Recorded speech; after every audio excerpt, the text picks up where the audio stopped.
especially because my Russian accent isn't that good anyway. Uh,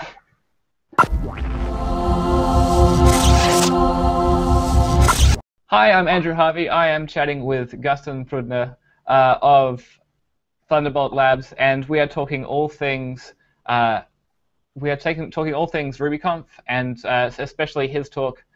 Gustin, thank you so much for taking some time out of your evening to chat with us. Pleasure to be here. So we're getting to know our speakers a little bit better, and what we're especially interested in starting off with is how did you come to be programming in Ruby, and how did you become part of the Ruby community? Yeah, my first exposure to Ruby, like a lot of people, was pragmatic programmer, probably 2001, 2002, right when it came out. I was doing side viz stuff with C++, doing visual reality type holodeck, kind of cool cutting edge stuff where we would visualize disparate data sets like hurricanes and actually visualize wind patterns and bathymetry and in a 3D space where you wear stereoscopic glasses and actually have a 3D image in front of you in this cubed room. Really cool stuff.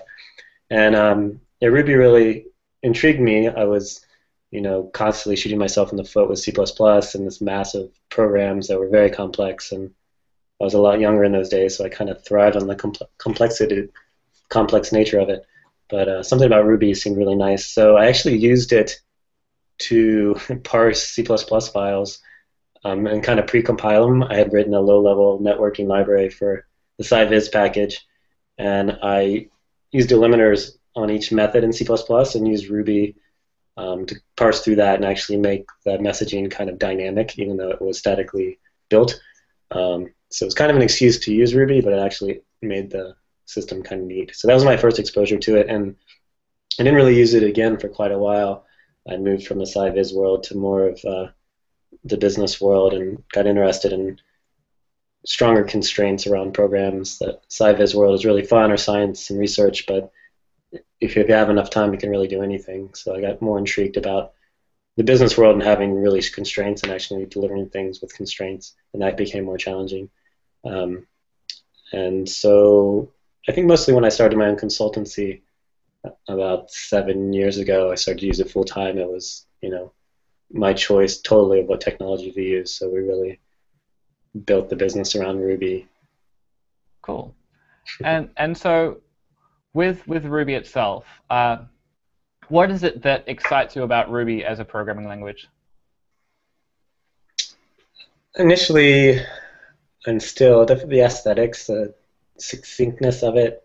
It has a lot of power, but also the beauty of the simplicity and how compact you can do things in a very succinct way that's beautiful at the same time. What intrigues me the most, and the community definitely drives a lot of that, and once the language hooked me, just the community of friends and a lot of people that have become my best friends in the community definitely is an exciting part of it. Mm. And then looking a little bit forward towards RubyConf, you're talking about communicating on a common message bus. What inspired you to write and submit this talk for RubyConf? About a half bottle of scotch. It's something I've used message buses quite a bit. I use them at Trader Publishing and some other enterprise realms, and it's a really intriguing concept, and it should work well. In the past, I used a lot of products that were kind of enterprisey products that didn't work as advertised. So we're currently actually using this at Thunderbolt as a fundamental core thing on a project we're on, and it's working really well as a way for not only multiple languages, but the amount of kind of, in the environment we're in, where there's a lot of different data sources, a lot of different data syncs, a lot of different transformations, a lot of different analysis, it allows all that to be kind of thrown onto this bus, and whoever wants to grab a certain message can, and whoever, wants to add stuff to it can, without anybody knowing about anybody else or creating a lot of dependencies or coupling between them. And thinking about as you finish your talk and people are kind of leaving the room, what is it that you want them to take with them? The biggest thing, just to think of different ways to architecture a system that maybe isn't extremely coupling. I think the biggest thing is something like this can be used internally. So looking at a system that's internally facing, and that services and HTTP and those kind of communication protocols are very effective for, especially for external services. But using something different when you have internal facing programs that only need to talk to each other, and potentially using something like this to keep things very cleanly separated and modular. Excellent. Have you had a chance to have a look at the schedule and maybe earmark some talks that you'd really like to see?